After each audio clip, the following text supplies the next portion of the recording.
Warning, potential to trigger those with OCD. Listen at your own risk.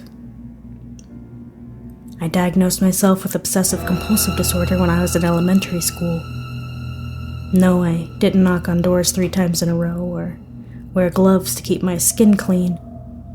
I wasn't terrified of handshakes. I wasn't terrified of germs. I was terrified of death. I had what multiple medical websites referred to as doubters and sinners OCD.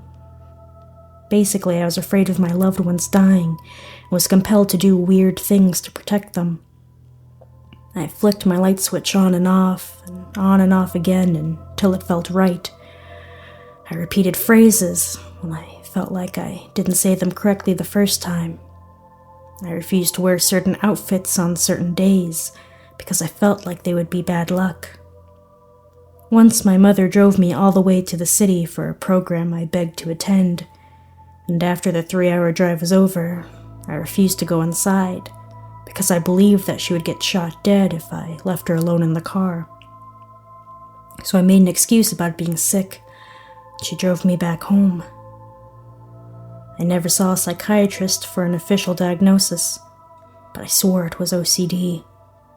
All the signs were there, including the fact that I realized my fears were irrational, that I knew I was acting crazy. But that didn't matter. If I had a feeling eating chicken that night would cause my father to drop dead, why take the risk? I didn't need the chicken that badly. I could eat something else. I might as well listen to my OCD's warnings, just in case, just in case, just in case. That's what my mindset was, for 13 years, and then I decided to do something about it. I decided to resist that evil voice in my head, to beat it. So when I was a middle school girl that had a feeling I should cancel plans with my tween friends, I ignored my OCD for the first time in my life. I went to the movies with them, had fun. My best friend's mother picked us up. My father agreed to take us home. But after the credits rolled, we waited and waited. But he never showed up. It was snowy that night. The car had bad tires. You can guess what happened. His death was a coincidence. It had to be. But it set me back. Scared me.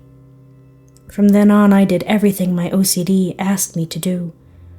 Even the little things that I usually tried to ignore. I listened to it like a wise friend. One that knew what was best for me. One that would screw me over if I ignored her. I inevitably ended up getting homeschooled because kids made fun of me for my quirks. But I'm in my 20s now, and I have my heart set on attending college, getting a degree and living in a dorm, and maybe even getting drunk at a house party. But in order to do that, I need to conquer my OCD. Yes, I should have went to a shrink long ago, but I was convinced I didn't need one. I was stupid, okay? So last month, I tried disobeying my OCD for the second time in my life. It told me that my sister, my beautiful baby sister, would be in trouble if I wore my favorite black dress.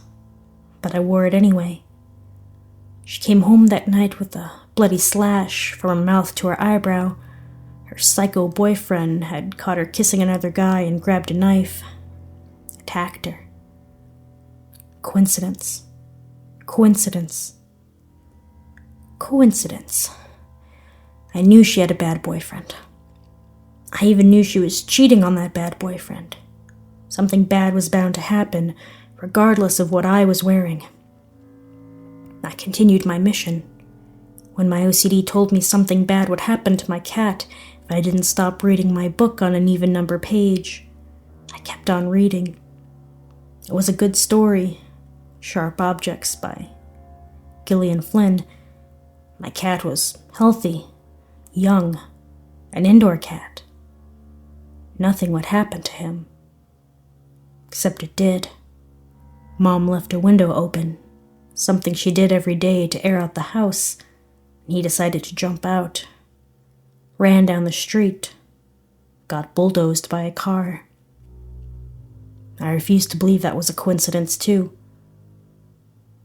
I refused to believe it. I was starting to think my problem wasn't OCD at all, that it was something deeper, darker, demonic?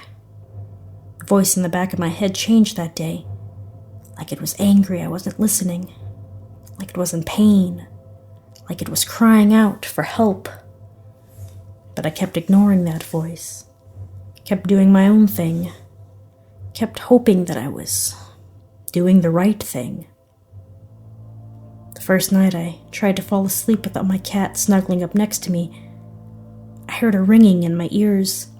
It was followed by a sharp, physical pain, like someone was trying to pierce my ear, but from the inside. I stumbled to the mirror attached to the back of my door.